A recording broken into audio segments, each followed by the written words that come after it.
You ready for some 80s horror? Always up for a good scare, especially when it comes to Michael Myers. Well, buckle up, because today's deep dive is taking us straight into Halloween 5, The Revenge of Michael Myers. Yes, Halloween 5, a film that really leans into the, shall we say, bold, creative choices. Bold is one way to put it. We're talking psychic connections, mysterious men in black, and a whole lot of Loomis. You can't forget about Dr. Loomis. The man is practically synonymous with Halloween at this point. It's true, he's like the ever-present voice of warning in the face of pure evil.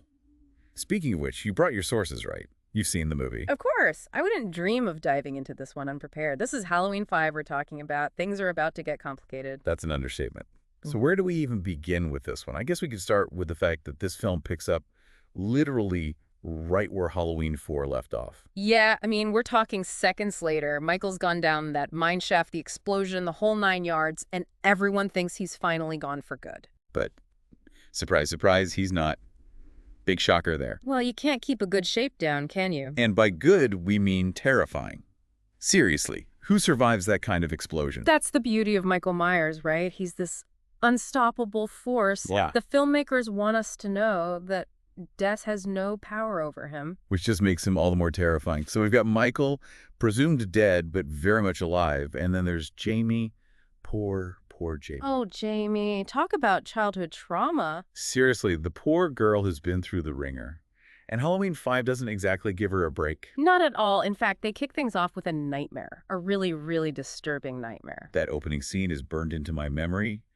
Jamie dressed up as a clown, reliving the moment she stabbed her foster mother. It's a lot to process, especially for a film that's ostensibly part of the slasher genre. I mean, we're dealing with some serious psychological trauma here. The filmmakers are really hammering home the point that escaping Michael Myers isn't as simple as just, running away. It's like he's left this invisible scar on her, this trauma that she can't escape. Exactly. And it's a trauma that seems to connect them in ways that go beyond the whole "he's my uncle who tried to kill me" thing. Oh yeah, we can't forget about the whole psychic connection thing. Right. Like Jamie's trauma wasn't bad enough. Now she's psychically linked to her homicidal uncle. Talk about adding insult to injury. And it's not just some throwaway plot device either. The film really leans into it. Oh yeah, we see it with the whole chalkboard thing, right? Jamie drawing those frantic images, sensing what Michael's doing even though they're miles apart. Exactly. It's like they're sharing a brain, or at least some warped evil version of one, and it adds a whole new layer of creepiness to the film. Speaking of creepy, Dr. Loomis is back. Oh, Loomis. Never one to miss an opportunity to chase after Michael Myers. You'd think after all these years he might try a new hobby. You know Loomis, he's nothing if not persistent. In this film, he's like a dog with a bone, completely fixated on stopping Michael. More obsessed than ever before, I'd say.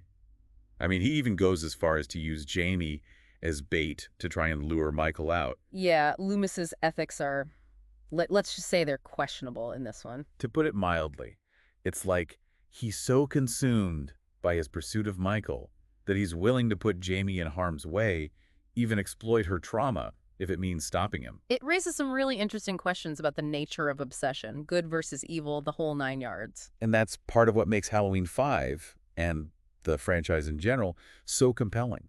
It's not just about the jump scares, it's about those deeper themes. Exactly. It makes you think, makes you question who the real monsters are. But before we get too deep into that philosophical rabbit hole... We've got a lot more movie to unpack. Let's talk about some of the other characters, because Halloween 5 throws a lot of folks into the mix. We've got Rachel, Tina, that whole group of teenagers just trying to navigate high school in a town that's basically cursed. Right. It's like everyone expects them to just move on, act like Michael Myers isn't out there lurking in every shadow. Easier said than done. Right. Especially when you've got Dr. Loomis constantly reminding everyone that evil is alive and well and living in your backyard. Well, Loomis isn't wrong, but you're right. It's got to be tough being a teenager in Haddonfield. There's this constant tension between trying to have a normal life and knowing that at any moment, Michael Myers could show up and ruin everything. And speaking of normal, Rachel's really trying to create some sense of normalcy for Jamie, right? Like, remember those scenes with Tina? For a minute there, it almost feels like they're just normal teenagers hanging out, going to parties, trying to have a good time. It's almost like the filmmakers are giving us a break from the horror, letting us breathe a little before they unleash Michael again. And unleash him they do. Unfortunately for Rachel, that break doesn't last long. No, it doesn't. Her death scene is, well, it's pretty brutal. Even for a Halloween film, it's a tough one to watch. You can tell that the director, Dominique Othin and Gerard, isn't shying away from the violence. He wants the audience to feel the weight of Michael's actions, to understand that no one is safe. And he definitely achieves that. I mean, even Max the dog isn't safe from Michael in this one. Yeah, that was a low blow. Even for Michael Myers, that was cold. It's like Gerard is saying, look, I'm not pulling any punches here. This is Halloween, and nobody is getting out of this unscathed. And he's not just throwing in random acts of violence either. Each death, each kill, it means something.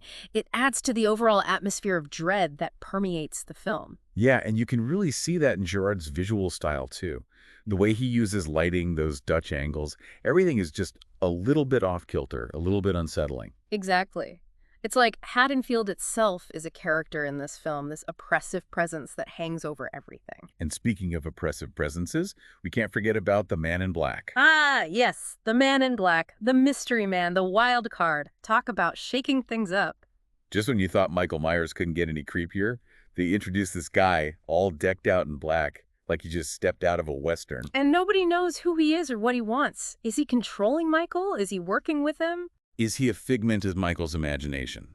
The film doesn't give us any easy answers. It's all left deliberately ambiguous. Which, let's be honest, drives fans crazy. Oh, absolutely. I mean, that's part of the fun of it, right? Trying to piece together the clues, coming up with theories. The Man in Black is like a walking, talking Halloween mystery. And he's a mystery that plays a major role in that ending. Oh, that ending. Talk about a cliffhanger. We last left off with Jamie standing in that police station, and it's total chaos, right? Oh, yeah, total pandemonium. The Man in Black's crew really wrecked the place. And to think all that just to break Michael out. I mean, you got to hand it to the guy. He's committed to his cause, whatever that cause may be. Right. Like, what's his end game here? What's he got planned for Michael? Maybe he just really hates police stations. Could be, but I have a feeling it runs a little deeper than that. Well, whatever it is, it leads to that final shot, that image of Jamie standing in front of Michael's empty cell. Chills, literally chills, every time I think about it. It's like this perfect encapsulation of the film's whole vibe. Right. Absolutely. It's like the filmmakers are saying, hey, we just threw a whole lot of crazy at you. We've messed with your expectations. Now deal with the fallout. And what a fallout it is. I mean, Jamie is now basically at the mercy of two forces she doesn't understand. The Man in Black and her own Uncle Michael talk about a recipe for disaster. And a heck of a cliffhanger to leave the audience with. I mean, they practically invented the cliffhanger ending with this one. And it worked. People were talking about that ending for years, trying to figure out what it all meant. Which I think speaks to the power of Halloween 5. Yeah, it might not be as universally loved as some of the other films in the franchise. Or maybe it is. Tastes change, after all. True, but there's no denying that it's a movie that gets under your skin. It leaves you thinking, even if those thoughts are mostly, what the heck just happened? Exactly. And those are sometimes the best kinds of movies, right? The ones that spark debate, that keep you guessing, that make you want to dive back in and look for clues. Absolutely. So even though Halloween 5 might have its critics... And it definitely does. It's a film that deserves its place in the Halloween canon. I mean, it took some risks, it explored some dark and twisted themes, and it left us wanting more. And isn't that what a good horror movie is supposed to do? Couldn't have said it better myself. So as we wrap up this deep dive into Halloween 5, The Revenge of Michael Myers, I want to thank you for joining us and braving the darkness of Haddonfield once again. Always a pleasure.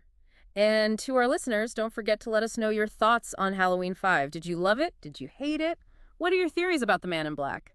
Hit us up in the comments and let's keep this conversation going. And while you're at it, be sure to like and subscribe for more deep dives into the world of horror. Because trust us, we've only just scratched the surface. Until next time, keep those lights on.